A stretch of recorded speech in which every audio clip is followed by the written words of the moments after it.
Shalom a todos, meus amados. Tudo bem com vocês? Meu Deus. Tem alguém cansado aí? Glória a Deus. Tem uma pessoa que não está cansada. Louvado seja o Senhor. Amém. Então, mais um. Tudo bem, meus amados? Nós estamos aqui na última noite desses 21 dias proféticos.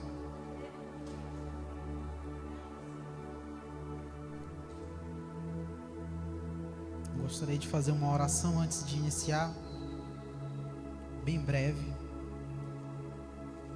Feche os seus olhos. Peça para que o Espírito Santo possa falar com você através dessa palavra. Eu sou somente um servo. A palavra é dele e a glória é dele. Pai, nesse momento nós queremos nos apresentar diante dessa presença grandiosa, Senhor. Oramos para que Deus, os céus estejam abertos, Senhor, para que os nossos corações estejam receptivos à Tua palavra, Senhor. Retira de nós todo o impedimento e toda a distração que nos envolve aqui e agora. Corta toda e qualquer frequência que não pertence a Ti, Espírito Santo. Comece a envolver, Senhor Deus, os nossos corações com a Tua presença grandiosa, no poderoso nome de Jesus. Amém? Glória a Deus. Pode se sentar. Quanto tempo eu tenho? Eu preciso ser rápido. Glória a Deus. Amém. Eu venho aqui, meus amados, com muito temor em meu coração, porque eu venho trazer uma mensagem nesse último dia, uma mensagem para a igreja de Jesus, para o seu corpo. Nós estamos dentro de um ano de velocidade.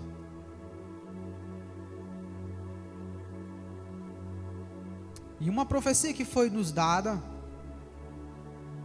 diz que este é o ano de grande compreensão do Evangelho, onde muitas pessoas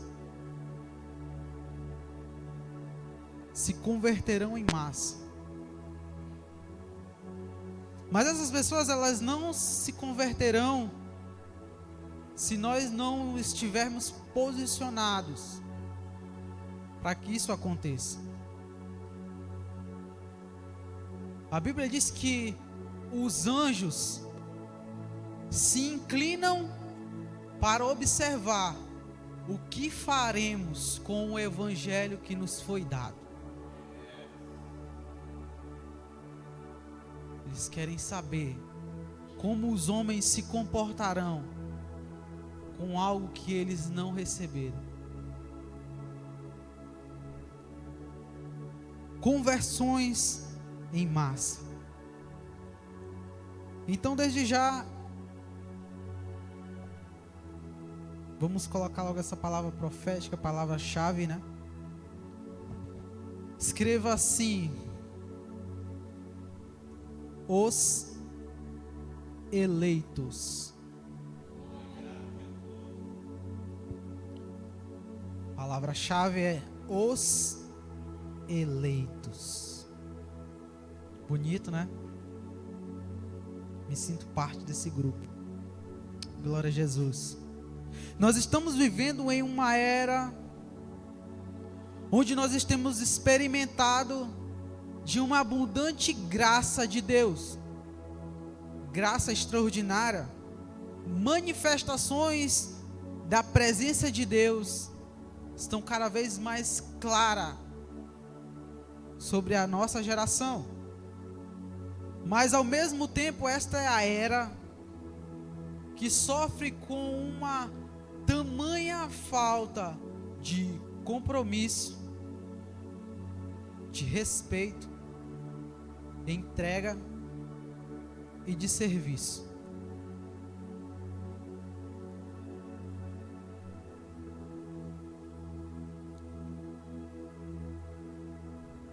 Se nós temos experimentado tamanha graça e tamanho favor, qual é o problema da nossa geração? Quantos aqui amam o Senhor Jesus? Permita-me que eu veja a sua mão, por favor, sua mão direita. Quantos amam a presença de Jesus? Quantos aqui nasceram de novo? E quantos aqui receberam a identidade de filho de Deus? Quantos amam o Senhor Jesus? Você pode declarar: Jesus, eu te amo? Se você disse sim, a resposta é, e a pergunta que eu lhe faço é: você também o ama quando você está na condição de servo?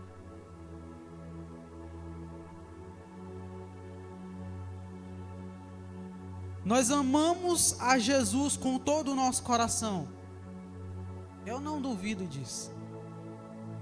Eu não creio que alguém viria para fingir que ama a Jesus. Existe muito amor dentro de nossos corações. Existe muito desejo para encontrá-lo. Nós também temos que amá-lo como servos. Alguém pode colocar para mim Malaquias, capítulo 1, verso 6, por favor. Glória a Jesus. Obrigado, Senhor Jesus.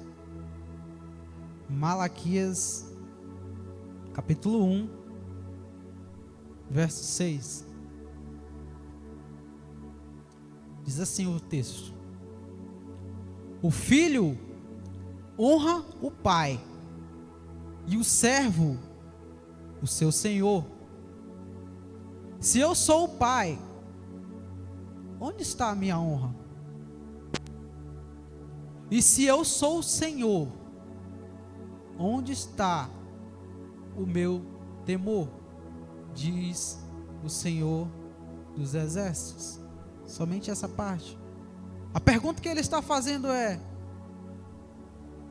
se eu sou o pai, cadê o meu lugar de importância?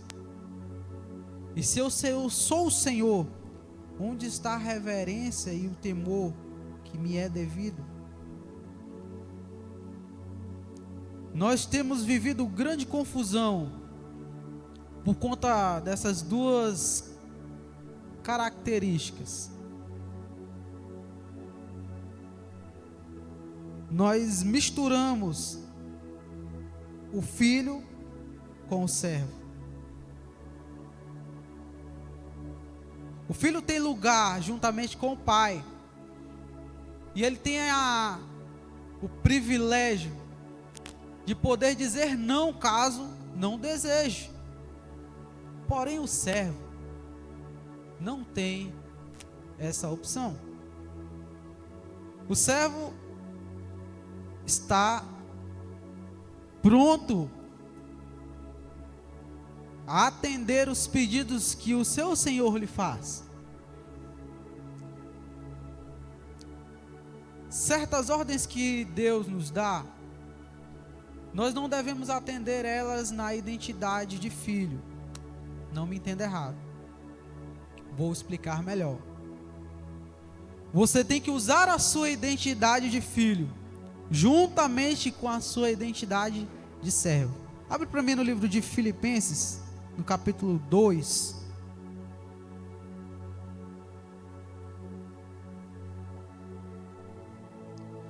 Verso 5.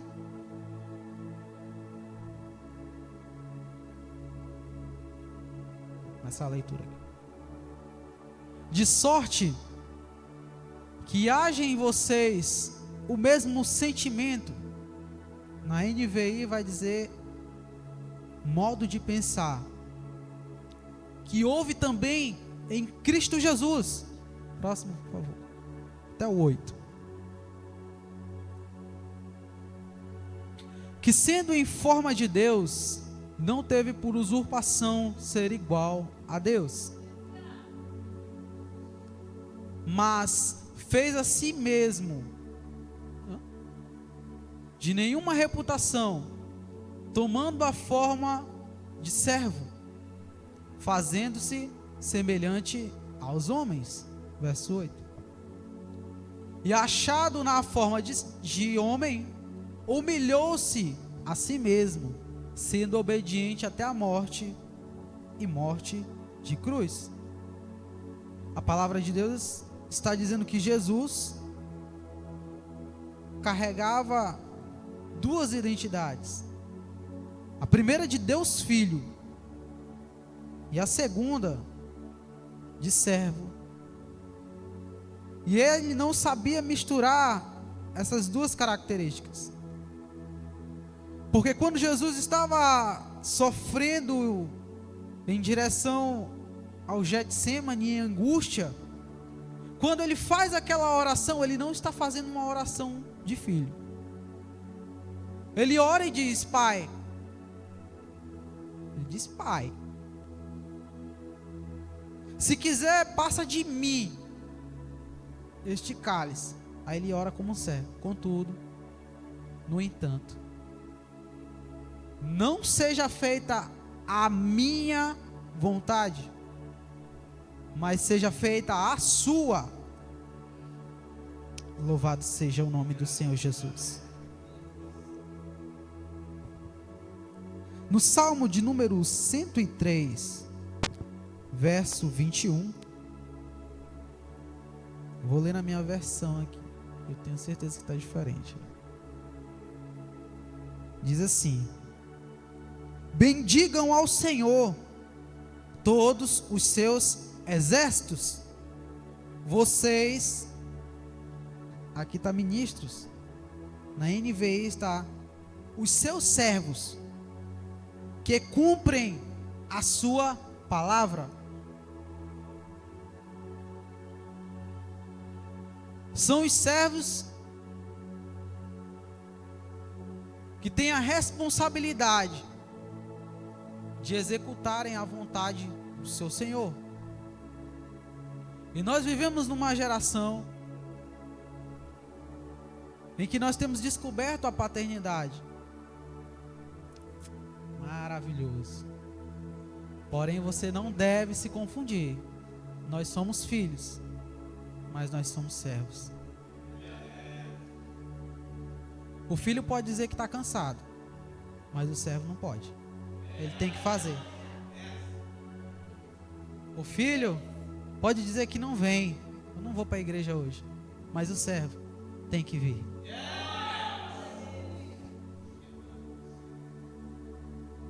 O filho tem muitos privilégios. Nós somos filhos ou não somos filhos?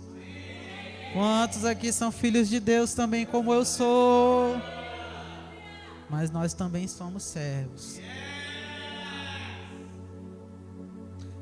Você pode estar cansado, e Deus entende isso, mas Ele anseia que atendamos a sua palavra.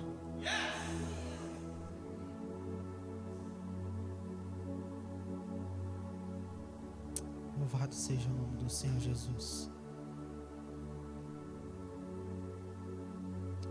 Deus Pai está procurando filhos como Jesus, que mesmo sendo filho, submeteu-se a tornar-se um servo para cumprir a sua vontade. Um detalhe de Filipenses diz que ele tornou-se servo, assumindo a figura humana. Nós já fomos criados para servir. O próprio Deus já nos estabeleceu para cumprirmos a sua vontade. Deus estabeleceu parâmetros para essa casa. Parâmetros que os filhos podem até não seguir, porém os servos, eles têm que fazer. A palavra eleito significa selecionado, escolhido. Você se lembra? Muitos são os chamados, porém poucos, são os eleitos. É isso que está lá. Eleitos. Um grupo grande é chamado por Deus, porém ele diz que são poucos os que serão elegidos como servos. Porque o servo tem a obrigação de servir o seu Senhor, independentemente da condição como ele está. É aí que há a grande separação. Louvado seja o nome do Senhor Jesus. Existe essa necessidade de que eu traga esse entendimento antes de nós iniciarmos.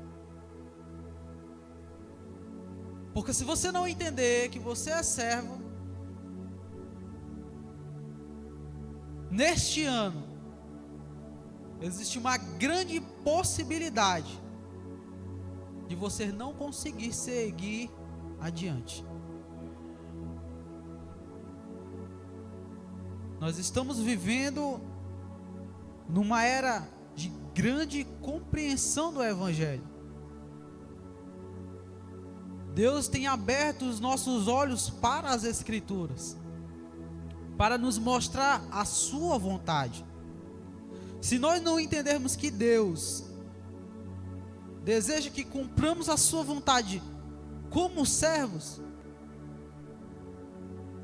nós não alcançaremos a sua graça. A segunda profecia diz assim: este é um ano da igreja gloriosa e poderosa. É ou não é um ano da igreja gloriosa e poderosa? Quantos aqui querem se mover dentro dessa nuvem de glória? Quantos querem o poder de Deus? Então anota bem grande, com letras garrafais assim, ó. O sofrimento antecede a glória. É um ano da igreja gloriosa, sim ou não? Sim. Então coloque de novo, escreva: o sofrimento antecede a glória. Glória a Deus. Eu já comecei dizendo que a gente é servo, porque nessa parte haverá grande desânimo para os que andam na carne. E é por isso que Deus tem trazido ao nosso entendimento que o servo tem que cumprir a vontade do seu Senhor. O filho tem a possibilidade de, como na parábola, que os dois filhos puderam escolher. O pai disse: vai para o campo trabalhar. E ele disse: não vou. Depois ele arrependido foi. Mas o outro filho, ele disse que ia, só que ele não foi. Ele pergunta: qual foi que fez a vontade do Senhor? E o servo pode dizer que não vai para o campo trabalhar? O servo é obrigado aí. Ele não tem escolha. Então abre comigo o primeiro, nas nossas primeiras referências, Romanos 8. Eu vou ler da minha aqui, porque eu estou achando muito estranho essas versões assim. Nada contra. Romanos 8, porque a minha aqui é outra coisa. 8, 17, verso 17 e 18. Diz assim: ora, se somos filhos, somos também herdeiros. Herdeiros de Deus e co-herdeiros com Cristo. Olha o que ele diz: se com ele sofremos, também com ele seremos. Se com ele sofremos, também seremos. Uau. Vamos de novo, né? Tem mais aqui. Preciso fundamentar isso. Apocalipse 5:12. Apocalipse capítulo 5, verso 12. Pode ser do 11 para dar entendimento, né? Diz assim: vi e ouvi uma voz de muitos anjos ao redor do trono, dos seres viventes e dos anciões, cujo número era de milhões e milhares de milhares, proclamando em grande voz: digno é o Cordeiro que foi morto de receber o poder, a riqueza, sabedoria, força, honra, glória e louvor, por causa do sofrimento da morte. Hebreus, no capítulo de número 2, verso de número 10.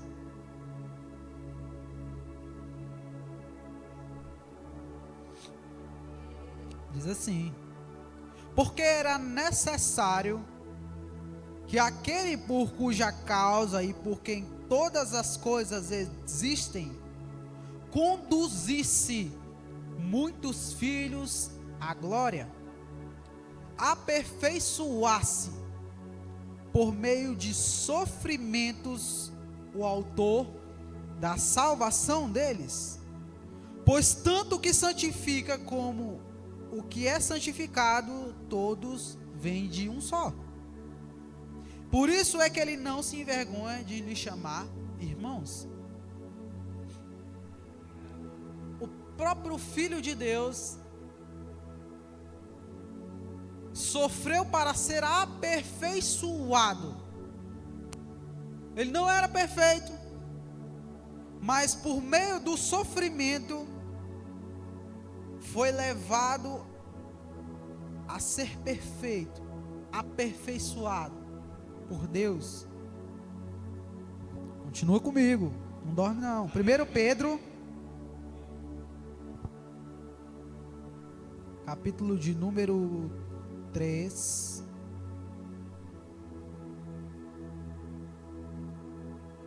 verso de número 13 até o 17. Ora, quem é que vos há de maltratar, se fordes zelosos do que é bom?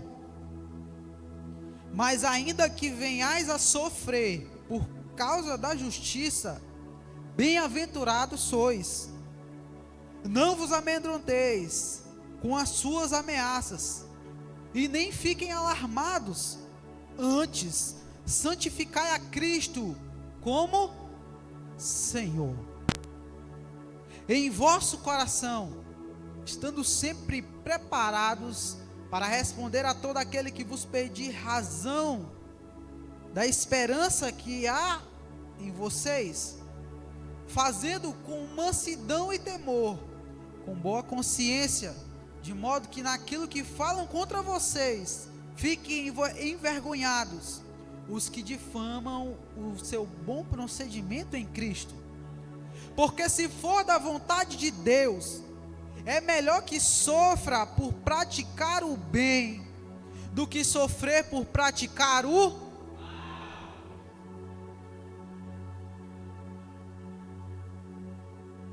Isso aqui é dolorido de ouvir.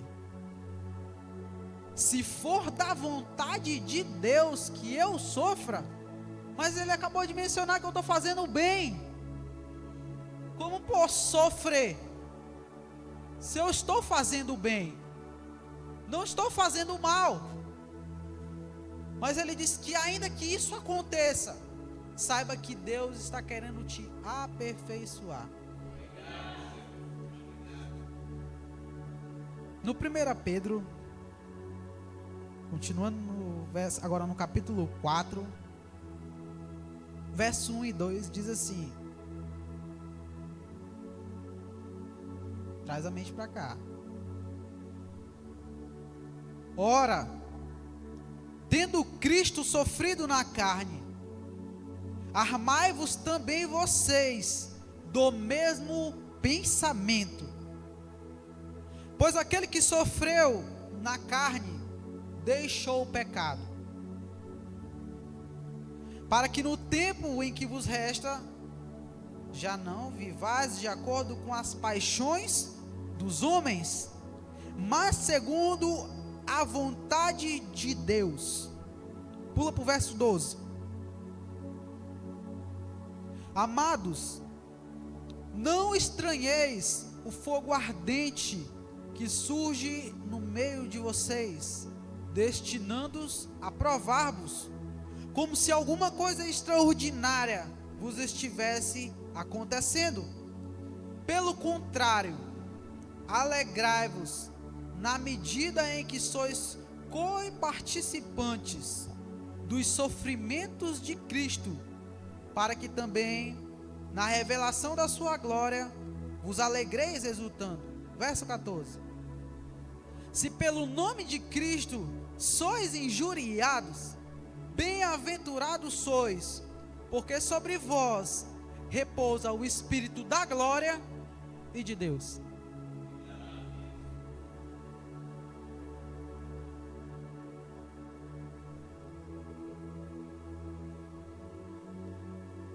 Essa é a característica daquele que carrega o Espírito de Deus, o Espírito de Cristo. Ele será perseguido. Deus estabeleceu o sofrimento para que os eleitos, como seus servos, recebam o seu poder e a sua perfeição. Nós vivemos em épocas de grande injustiça. A igreja vive injustiças. Você vive injustiça em casa, injustiça com parentes, no trabalho, injustiça entre irmãos. Nós vivemos debaixo de tribulações. Para aquele que não compreende, ele logo deseja se livrar desse momento de sofrimento. Então ele corre em auxílio, pedindo auxílio de alguém, para que esse sofrimento que está acontecendo sobre ele cesse. Porém, muitos sofrimentos que nós estamos passando são para nos aperfeiçoar. Você sabia que somente um fogo bem grande pode manifestar o que está no seu coração? Eu digo, grandes injustiças mostram o que está aqui dentro de nós. Mostram uma imagem que não é a de Cristo. E é por isso que Deus permite que nós soframos, porque Ele quer nos mostrar a imagem que está oculta dentro de nós. Mas não para nos condenar, para nos fazer semelhantes ao Senhor Jesus. A Bíblia diz que Jesus sofreu para exemplo do que nós deveríamos fazer. E é através disso que Deus estabelece sobre a igreja. Quantos ainda querem receber a glória de Deus? Quantos querem receber o poder de Deus ainda? Saiba que Deus escolheu o caminho para derramar poder e glória sobre a sua igreja. Mas esse caminho é um caminho que nem todos acertam.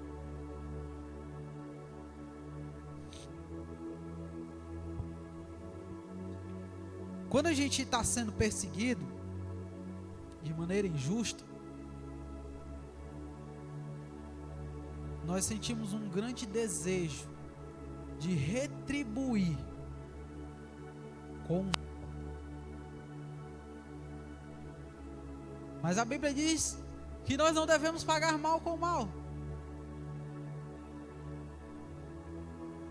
Só que quando alguém difama o seu bom nome,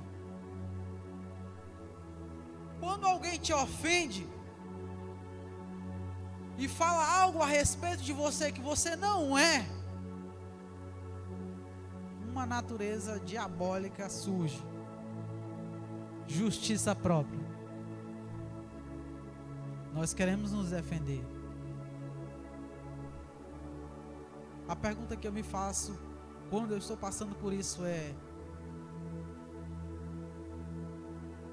eu quero a minha razão ou eu quero a glória de Deus? Você está falando com alguém perseguido, mas a loucura do pastor Alisson foi quando eu me converti. Porque eu estava lendo a Bíblia e eu via muito sofrimento em Jesus. E eu orei e disse assim: quando é que vai começar o meu? É amargo, amado, ter feito uma oração assim. Mas se você não fez, não tem problema. Você vai passar dentro desse processo, não tem problema. O problema é que eu não compreendia. Eu falei: Deus, eu vejo todo mundo sendo perseguido nessa palavra, mas eu não me vejo sendo perseguido. Eu estou tranquilo aqui. O que está acontecendo? Eu não estou entendendo. Será que eu sou realmente parte do grêmio de Jesus? Eu te digo que em poucos dias eu comecei a ser perseguido. Perseguido na igreja, perseguido pela minha família, perseguido por pessoas. Fui lançado palavras, desacreditado. Todos achavam que eu estava brincando de ser crente. E nós temos que nos fundamentar em Cristo nessa hora. A pastora Hannah chegou e disse para mim assim: ó, estão me caluniando. Eu disse para ela assim: esse é um grande momento. É um momento de maior alegria que um cristão pode passar. Ela ficou olhando para mim e eu disse assim: porque é a hora que Deus está repousando mais do seu poder sobre ti. Quantos ainda querem a glória de Deus? Quantos aqui estão passando por tribulações, passando por processos, necessidades? Quem aqui não tem necessidades? Quem aqui não tem apertos? Digo para você que Deus está te aperfeiçoando no meio da sua angústia. É no meio da sua tribulação que Deus quer repousar mais da sua glória. Se o Espírito de Cristo está sobre você, você tem que sofrer para amadurecer.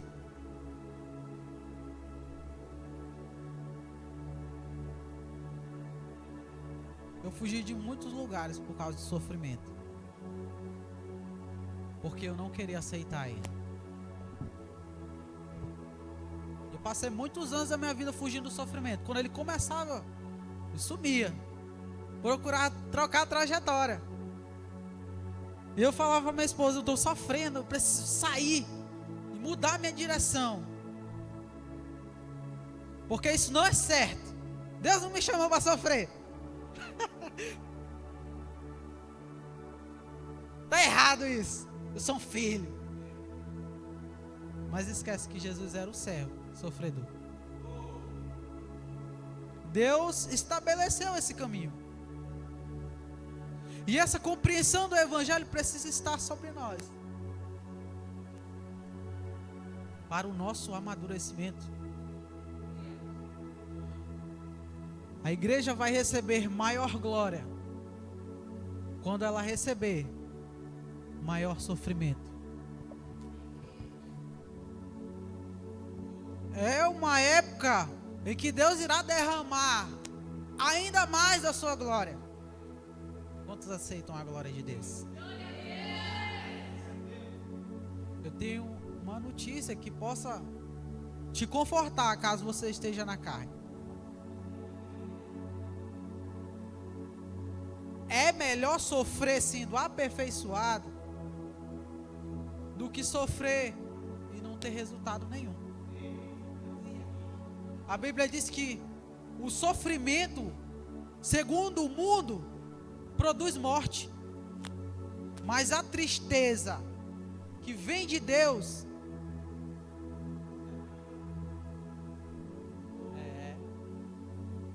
ela produz vida. Louvado seja o nome do Senhor. Você ainda está aqui?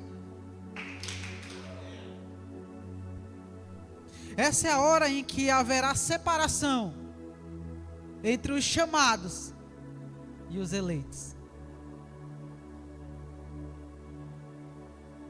Poucos estão dispostos a sofrer pela causa de Cristo.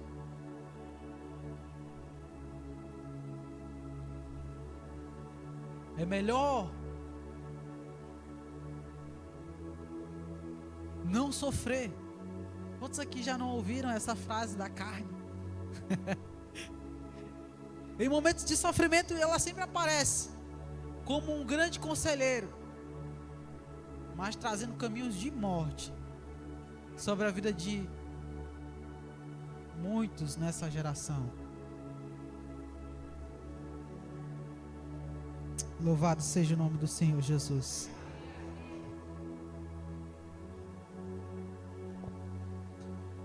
Abra comigo a sua Bíblia no livro de 2 Coríntios,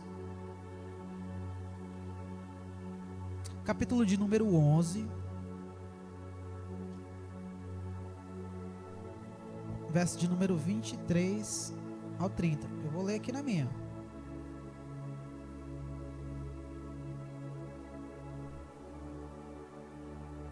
Olha o que Paulo diz. São eles ministros de Cristo? Eu falo como fora de mim. Eu ainda mais. Em trabalhos. Muito mais. Em prisões. Em açoites sem medida. Em perigos de morte. Muitas vezes. 5 vezes recebi dos judeus uma quarentena de açoite menos 1, só multiplicar, 39 vezes 5, 195 chibatadas. Fui 3 vezes fustigado com varas. Uma vez fui apedrejado. Em naufrágio 3 vezes.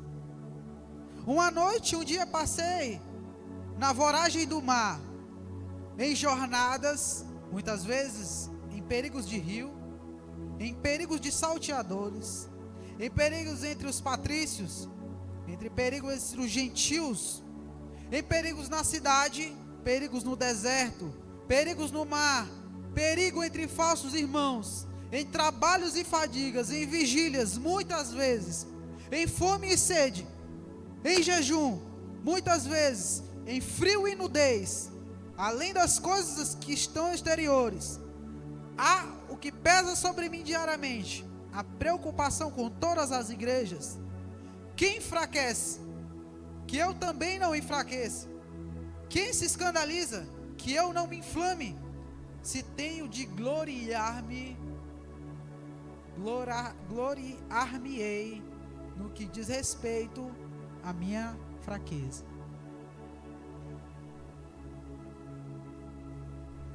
Olha o currículo do homem. Quem aqui sabe que o apóstolo Paulo é um cara glorioso, né? Recebeu muito a presença de Deus. Olha o currículo do homem. Ah, pastor, você não consigo crer, tá inventando. Bota lá então, 2 Coríntios 12, verso 7. E para que eu não me engrandecesse com as revelações, foi-me posto um espinho na carne, mensageiro de Satanás para me esbofetear, a fim de que eu não me exalte. Por causa disso, 3 vezes pedi ao Senhor que o afastasse de mim. Então ele me disse: a minha graça te basta, porque o poder se aperfeiçoa na fraqueza. Aí Paulo diz assim: de boa vontade me gloriarei nas minhas fraquezas, para que sobre mim repouse o poder de Cristo. Verso 10: pelo que sinto prazer nas injúrias, nas necessidades, perseguições, angústias, por amor de Cristo. Porque quando sou fraco, então é que sou forte.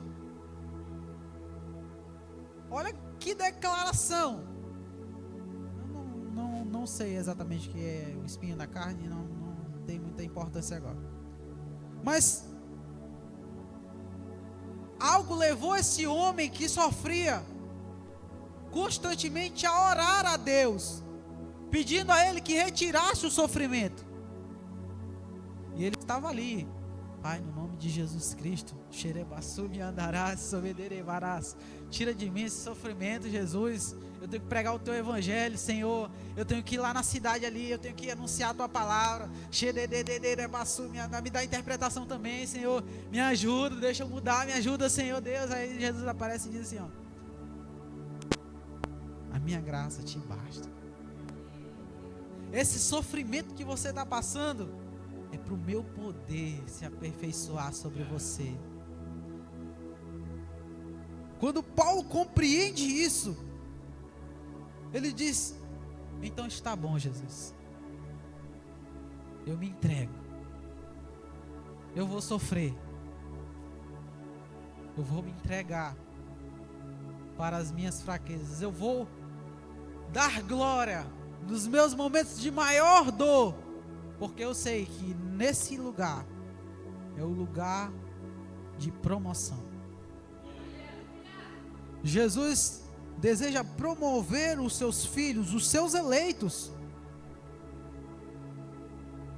e Ele já estabeleceu o caminho. Nós não podemos mudar. Nós podemos estribuchar como Paulo estribuchou, contanto que nós aceitemos a sua decisão. O filho não precisa sofrer, ele pode sair antes. O servo não, ele tem que ficar lá, ele precisa ser aperfeiçoado. Quantos estão passando por injúrias? Injúria? Ofensa da sua honra e de seu bom nome?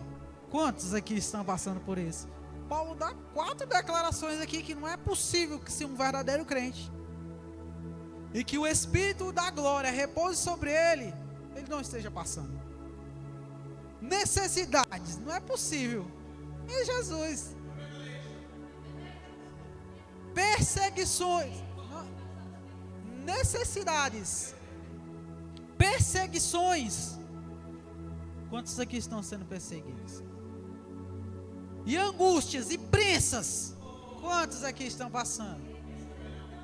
O grau que eu passo pode não ser o seu, mas o seu também continua sendo um sofrimento.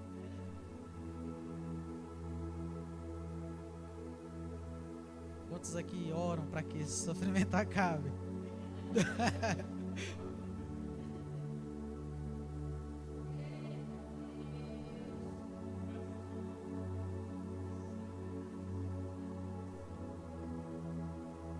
Eu já passei por uma perseguição bem ferrenha.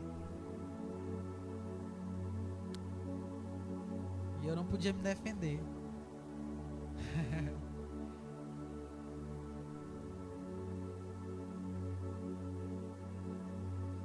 quero falar. Acho que não. Esse tipo de conteúdo, ele é para aumentar a sua fé, amém? A finalidade do que nós estamos falando aqui é te elevar ainda mais a um outro nível.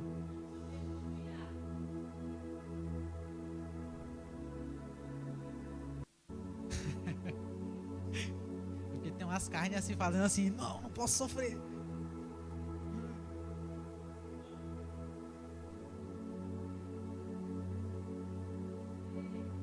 Abra o seu coração. Deixe que o Espírito de Deus o convença. Pastor Alisson não convence ninguém. Eu não convenço nem eu.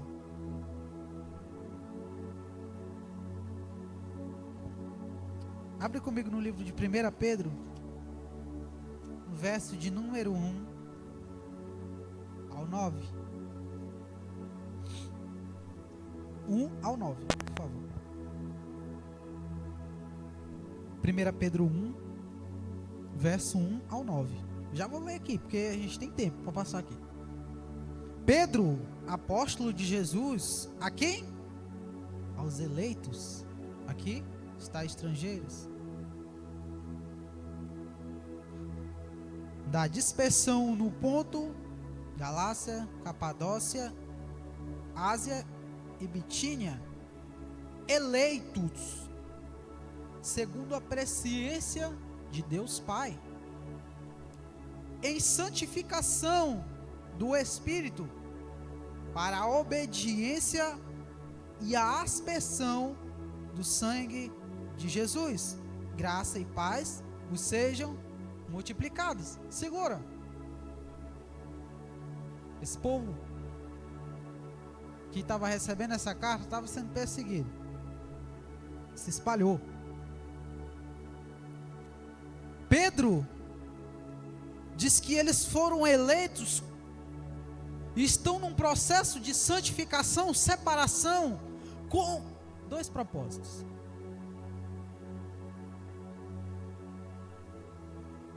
Primeiro, eu gosto dessa obediência. Dentro do original está submissão, sujeição. Nós fomos eleitos para nos submeter à vontade de alguém. Pastor Alisson, mas eu sou livre. A Bíblia diz que eu sou livre. A Bíblia diz que nós somos livres do senhorio de Satanás, mas a Bíblia diz que nós nos tornamos escravos de Cristo. E um escravo é um servo, sim ou não? Então vamos lá. Ele diz que também os eleitos que estão em santificação também foram chamados para aspergir o sangue de Jesus. Que é isso, pastor Alisson? Eu vou transmitir a outros o testemunho do Evangelho de Jesus. E como Jesus, com o seu nome, pode purificar todos aqueles que se achegam a Ele completamente.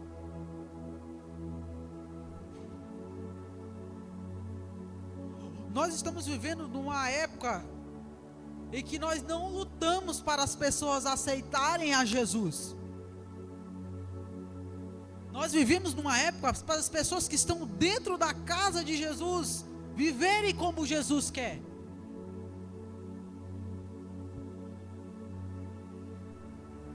Vivemos numa era antiga onde as pessoas convertiam-se em massa aceitando ao Senhor.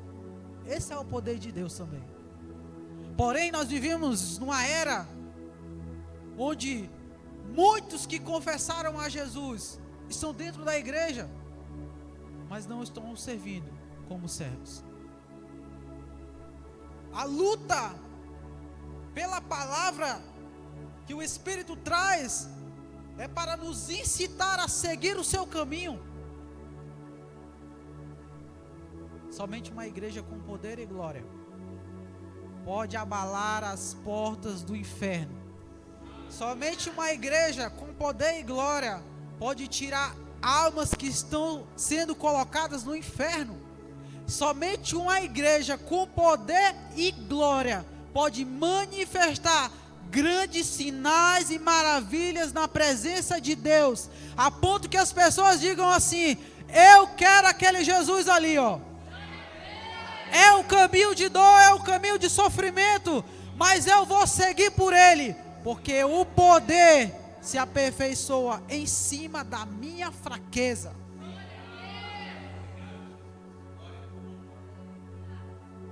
Louvado seja o nome de Jesus. Louvado seja o nome do Senhor. Verso 3.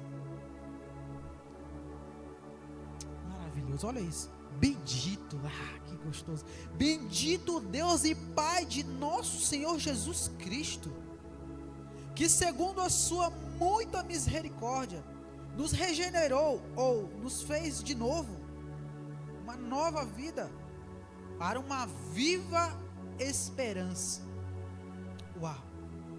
Nós já fomos regenerados, amém? Quantos confessaram o Senhor Jesus e foram regenerados por Ele? Quantos nasceram no Espírito? Quantos estão sendo renovados na sua mente? Uma regeneração para algo vivo, mediante a ressurreição de Jesus dentre os mortos, para uma herança incorruptível, que não se pode murchar,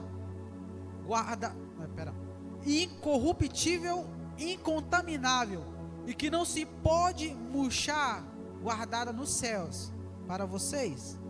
Agora eu vou ler do meu, fica mais fácil.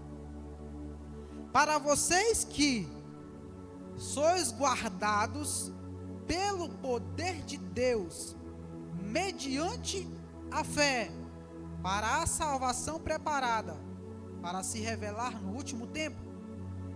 Nisto, alegrem-se, embora no presente tempo, por breve tempo, é por longo ou por breve tempo? O sofrimento é por breve.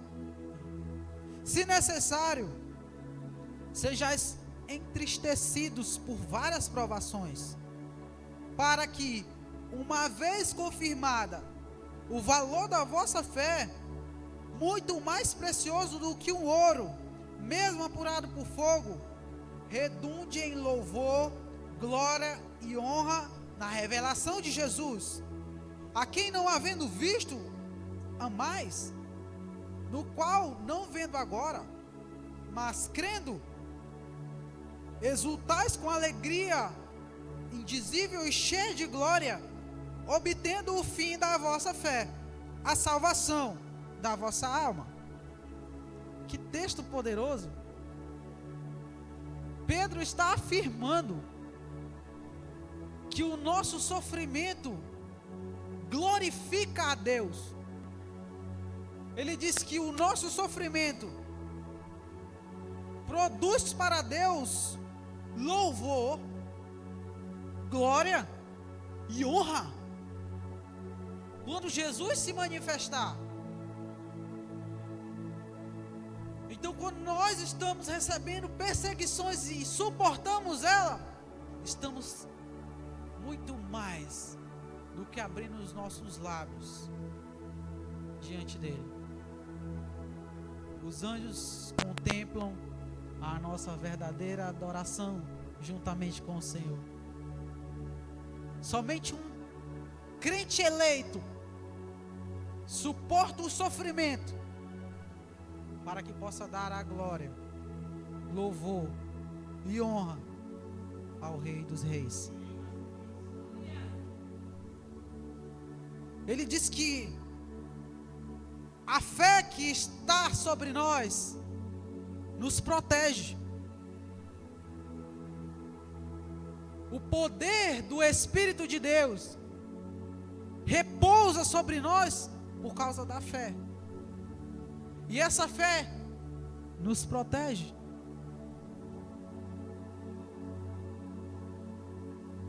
Nós somos protegidos para não falharmos, porque nós temos que ser provados. Uma vez que essa fé repousa sobre você, você entra em um processo para que essa fé seja fundamentada. A fé é de Deus, pertence a Deus, é um dom de Deus, um presente dele para os crentes. E esse poder nos protege e nos guarda, nos livra e trabalha em nosso favor. Quantos estão compreendendo? Diga um amém. Abre comigo no livro de Judas 1:3.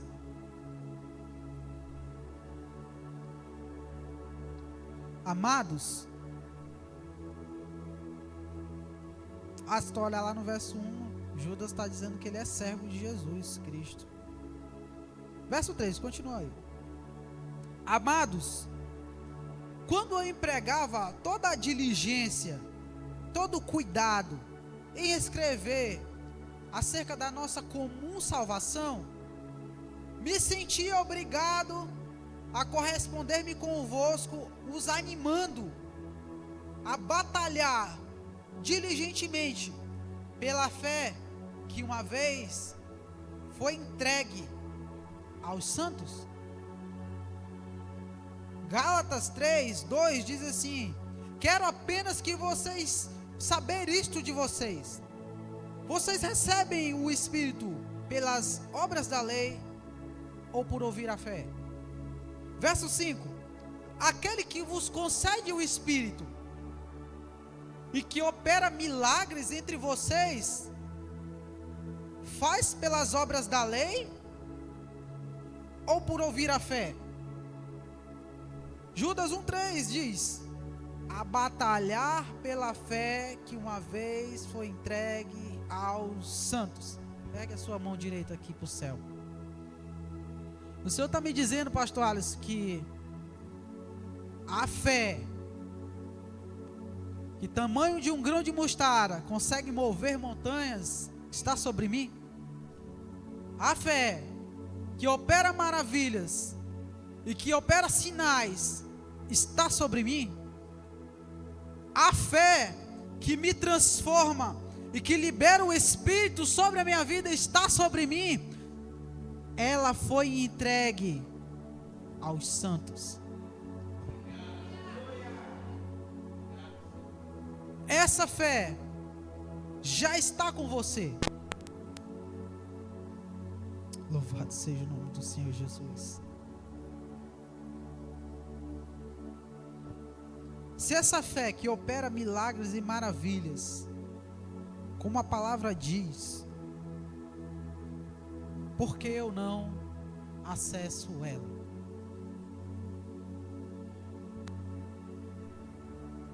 Se é uma promessa para aqueles que andam juntamente com Jesus,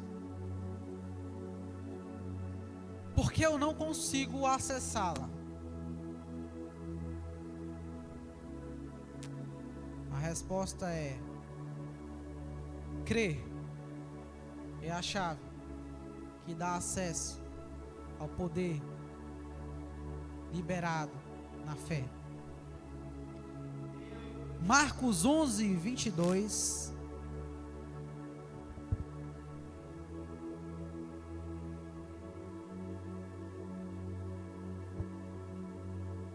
diz assim: ao que Jesus disse, tende fé em Deus, ou de Deus, porque em verdade vos afirmo, que se alguém disser a este monte, ergue-te e lança-te no mar, e não duvidar no seu coração, mas crer que se fará o que diz, assim será com ele. Por isso vos digo, que tudo quanto em oração pedirdes, credes que recebestes, e assim será convosco.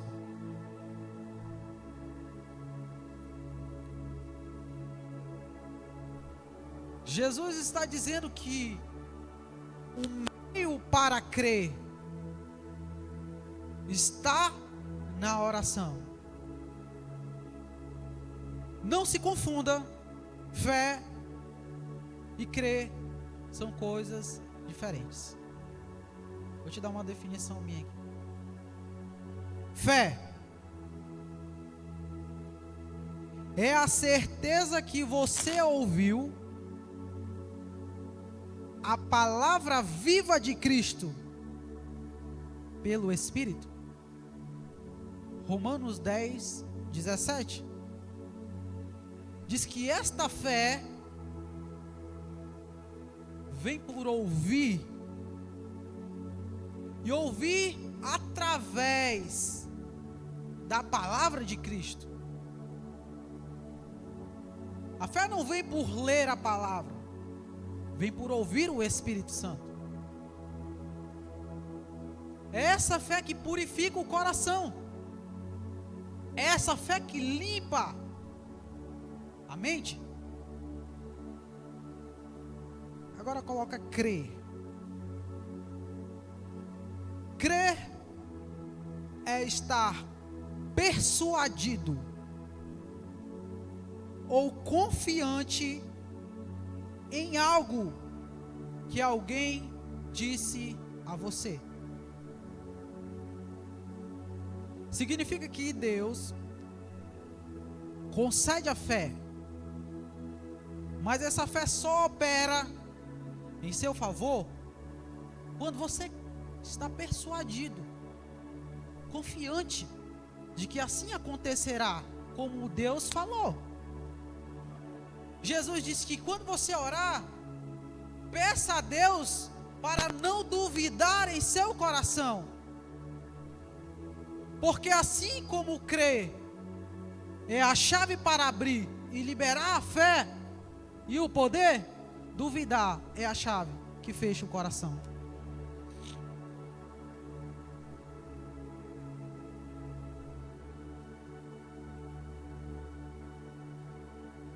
Louvado seja o nome do Senhor Jesus. Então nós oramos para crer e oramos para construir nossa fé.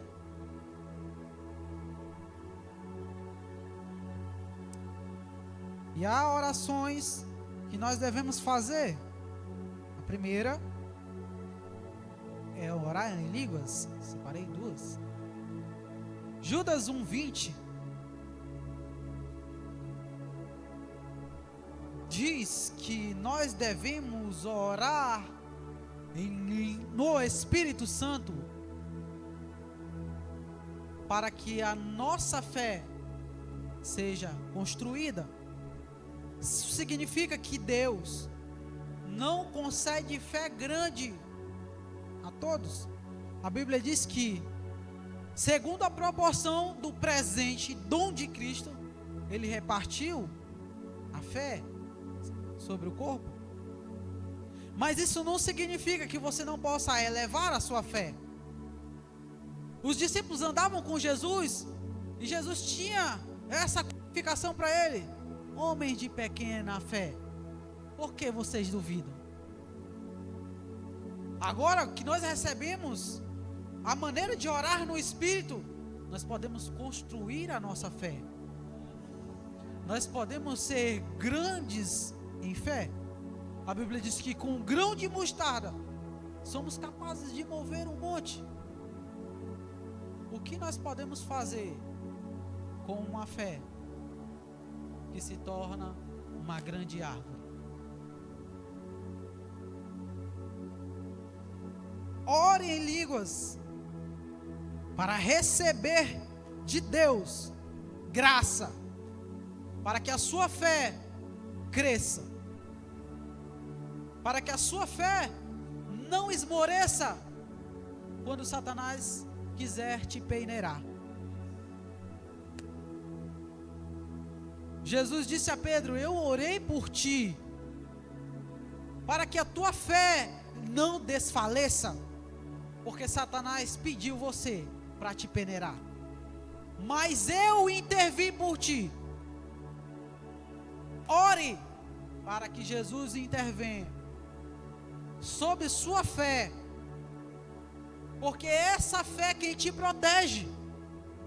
E essa é a intenção de Satanás: retirar de você a fé que já te foi entregue, fazer com que você fique com uma fé pequena, para que ele tenha acesso sobre sua vida.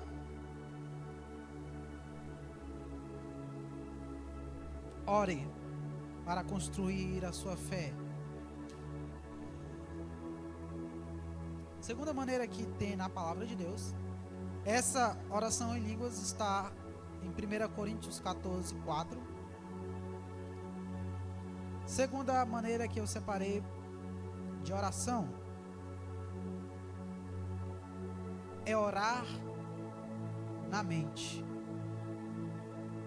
ou em sua língua natural. Por que eu devo fazer essas orações? Eu anotei assim: orar na mente ou em língua natural permite que o Espírito Santo dê a você graça para interpretar mistérios que já estão liberados em seu espírito. Isso está em 1 Coríntios 14, 13 ao 15. Paulo tinha grande preocupação com a igreja aos Coríntios. Eles oravam muito em línguas. Mas ele aconselha e diz: você não pode orar em línguas e a sua mente ficar vazia. Orar em línguas e não orar na mente mantém sua mente infrutífera, não dá resultado. E ele escreve e diz: eu não estou proibindo orar em línguas, orem muito, eu falo mais do que vocês. Ele ainda diz assim: eu prefiro falar só 5 palavras do que 10.000 em oração em línguas. Você sabe quantas palavras a gente fala por dia? Os homens falam beirando 15.000 palavras. Mulheres, você pode colocar no Google, pastor Alisson não está brincando. Bote aí no Google assim: quantas palavras uma mulher diz por dia? Está beirando ali os 16 e alguma coisa. Pode colocar depois. Paulo está dizendo que de 15.000 palavras que podem sair da sua boca durante o dia, 10.000 estão orando em línguas. Isso significa que ele passa o dia inteiro. E só quando alguém chega e perturba ele, ele tem que falar na sua língua natural. Ore na mente e na língua natural, para que Deus te dê a interpretação. Uma vez, diaconisa Ágata, cadê ela? Diaconisa Ágata era um pouquinho mais pequena, e ela adoecia frequentemente. Nós corríamos para o hospital, voltávamos, corríamos, voltávamos, corríamos, voltávamos, e sempre agravando. E a diaconisa Ágata começou a simplesmente não querer mais comer. E para um pai e para uma mãe que vê uma situação dessa, a preocupação começa a tomar conta do coração. E a gente não via resultado. Orava e não via resultado. E a pastora Hannah, como uma boa mãe, veio e me cobrou. E falou assim: você tem que orar pela sua filha. E eu disse, meu Deus, e agora? Eu já tenho orado, mas tá bom. Então elas saíram por um breve período de dentro do quarto. E eu peguei, falei, eis a hora oportuna. Mas cadê a vontade? Cadê a presença? Não estavam ali. Então eu te ensino agora que antes de você orar, construa o ambiente. Chame a presença de Deus para você. Ah, pastor Alisson, eu não consigo. E essa língua estranha que Deus te deu? É para quê? Ore. Primeiro iniciei orando no meu entendimento. Senhor, meu Deus e meu Pai, no nome de Jesus. Construí o entendimento. Comecei a orar em língua estranha. De repente, eu não vi um anjo descer do céu, me tocar e me contar o que estava acontecendo. Jesus não se manifestou em glória, não o vi no seu trono, me dizendo o que estava acontecendo. Eu não ouvi vozes de trombeta, não. Desmistifique a voz do Espírito Santo. Ele é simples. Quando de repente eu orando, passou uma pequena ideia na minha cabeça. A frase subiu bem fraca e disse: repreenda o espírito do Omulu. Eu falei: quem já achou o Omulu? Nunca ouvi esse nome na minha vida. O que é isso? Aí, como todo bom, eu disse assim: com certeza, isso é uma loucura da minha cabeça. Vou deixar de mão. Mas aquilo continuou. E eu fiquei pensando: e se for? O que eu tenho que fazer? Peguei o Google. Falei: bora ver se eu tô doido. Isso é coisa da minha cabeça. Eu não conheço nenhum diacho de Omulu, não sei o que é isso. Se o Senhor falou que é espírito, então deve ser algum demônio. Botei lá no Google, que é Omulu? Espírito do Omulu. Bora ver se existe isso mesmo. Apareceu. E se não quero entrar nisso. Enquanto eu orava, aquilo construiu a minha fé. Fiquei cheio. Falei: meu Deus, o Senhor falou comigo. E eu ia rejeitar agorinha. Meu Deus, isso é poderoso. Quando eu olho para a porta, quem estava lá? Diaconisa Ágata.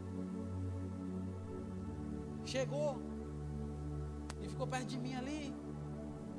Eu falei: é tu mesmo.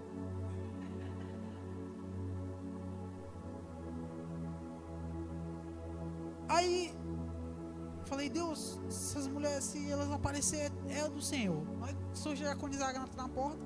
Vem a pastora Hanna. Segura essa irmã aí que eu vou orar nela agora. Foi um derramar da presença de Deus tão grande que a Ágata apagou.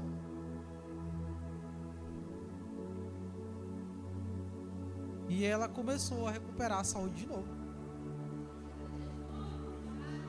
Diga para o seu irmão: não rejeite as interpretações do Espírito Santo na sua mente.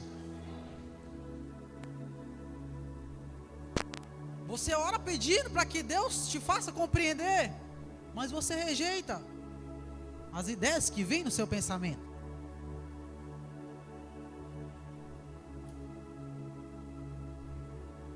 Minha mente é o lugar da interpretação. Enquanto eu falo com você, você devia estar orando os seus pensamentos, pedindo graça para que Deus te faça compreender o que está sendo dito agora. Eu aprendi isso sem que ninguém me ensinasse. Pensa comigo, eu me converti e comecei a orar. Aos 15 minutos, me contorcendo com dores de joelho. Eu falava, mas eu preciso orar. Eu não sei o porquê, mas eu vou orar. Não entendo.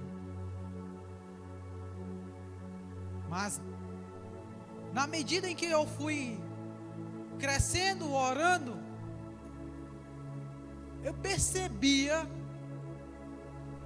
que eu fechava os meus lábios em oração e a minha mente continuava pipocando orando. E eu falava, tá errado. O crente tem que abrir a boca e orar. Senhor, meu Deus e meu Pai, no nome de Jesus Cristo. E tarará, tarará, tarará, demorava um pouquinho, eu calava minha boca e cansava. E de repente a minha mente começava a clamar e eu sentia mais a presença de Deus orando na minha mente do que falando.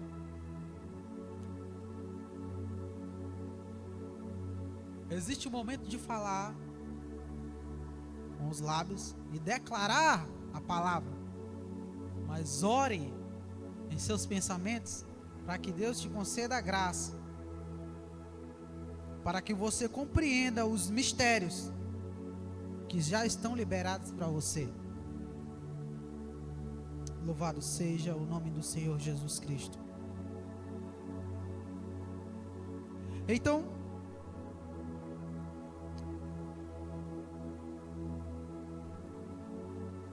eleitos de Jesus Cristo, todos os que já foram chamados e convocados, mas que agora estão sendo separados e selecionados por Deus para serem semelhantes a Jesus.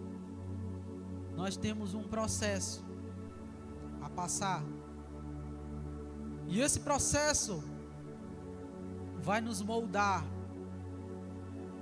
a sermos como Jesus. Mas eu tenho uma boa notícia para te dizer. A Bíblia diz que Deus é o Deus de toda a consolação. Ele nos consola quando nós somos atribulados. Nós aprendemos a confiar em Deus quando damos a Deus o direito de nos defender e não nós nos defendermos a nós mesmos. Coloca um dos últimos textos no livro de Êxodo, capítulo de número 21, verso de número 2. Você já pode se colocar de pé, por favor.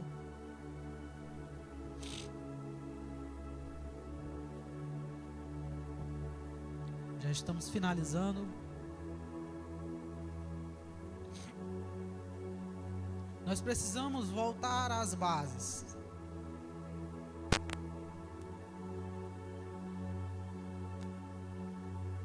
Pastor Alisson, não estou progredindo. Volte às bases. O que é fé? O que é crer? Quem é Deus? Volte. Porque Deus não pode construir algo maior se o fundamento não está pronto. Volte um pouquinho mais. Enquanto você olha para frente e aprende coisas novas, volte e restabeleça o conhecimento de novo.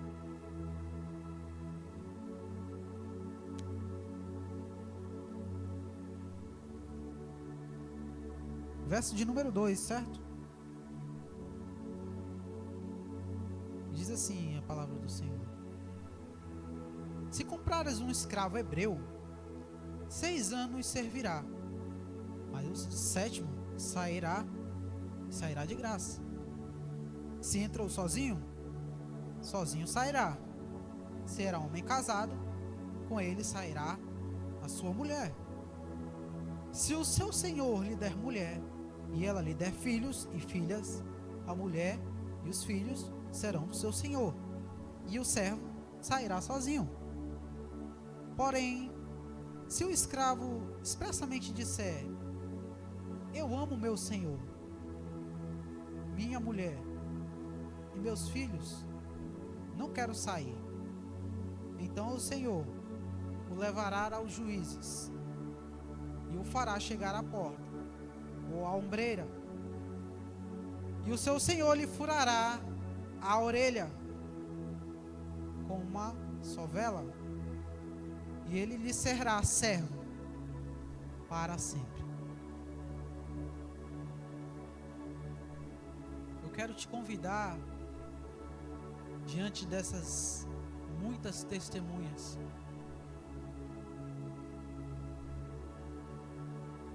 a dar a Deus não somente o amor de filho, mas eu quero também te convidar a subirmos diante das testemunhas e oferecermos a Deus o nosso amor de servos.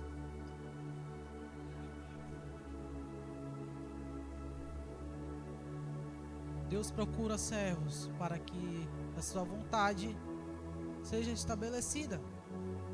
Homens e mulheres que oram e que vivem como Deus deseja, de maneira que agrade ao Senhor. Último texto, Apocalipse, ou Atos 14, 22. Ofereça ao Senhor, decida oferecer a Ele o seu amor de serviço a Deus.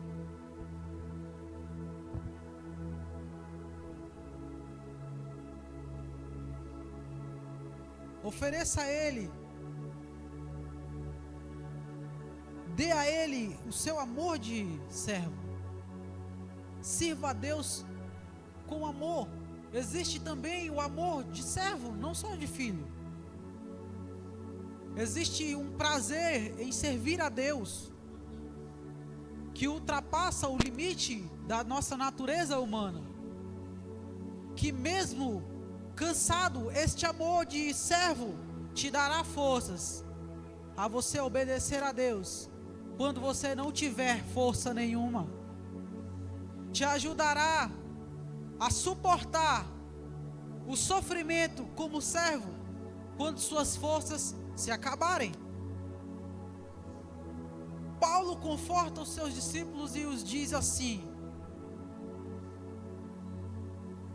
eu os aconselho a permanecerem na fé,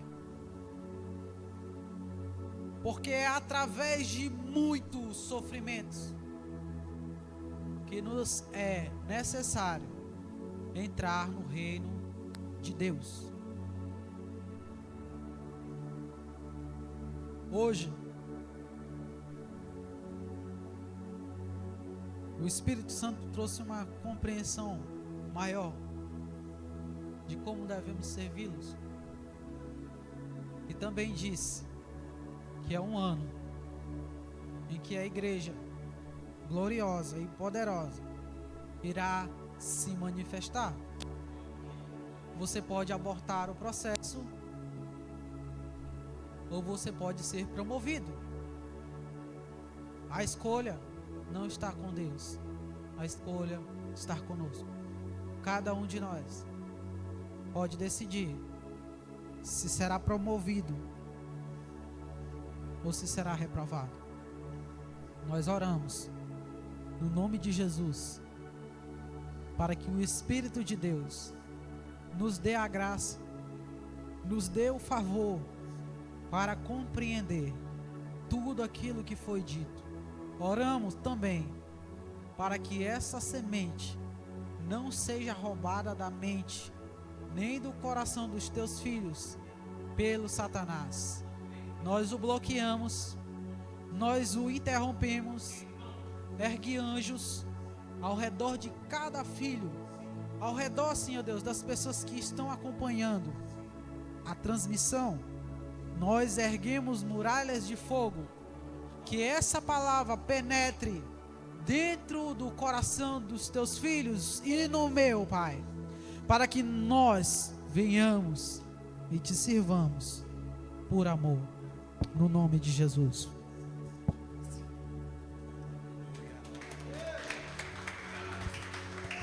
Glorifica o Senhor Jesus, o Rei da Glória. Diga: eis-me aqui. Eis-me aqui. Eis-me aqui. Amém. Uau! Glória a Deus. Já vamos ficar para a vigília. Dobre o seu joelho nessa hora, vamos orar. Brincadeira, amanhã, a partir deste mesmo horário, que horas? 22 horas. Amém? Nós estaremos aqui, diga, fluindo. Amém ou não amém? Como é que você está?